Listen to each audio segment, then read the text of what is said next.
تعد مشاركتنا في معرض بغداد الدولي في دورته 49 هي المشاركة الثالثة لنا، وهذا دليل إثبات على أنه معرض بغداد الدولي يعد كمنصة مهمة جدا للتسويق ولعرض المنتجات الوارث مثل أجهزة التبريد والتكييف والسخانات،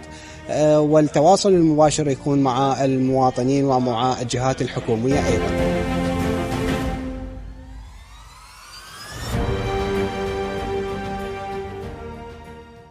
يشارك قسم المشاريع الهندسية التابع إلى العتبة العباسية شعبة الصناعات الإنشائية في معرض بغداد الدولي بدورته 49،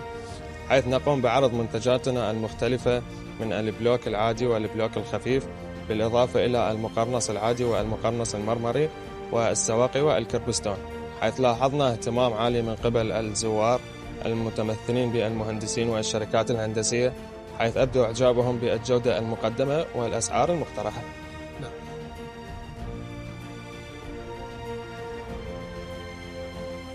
كربلاي ارتأى قسم الإنتاج الصناعي المشاركة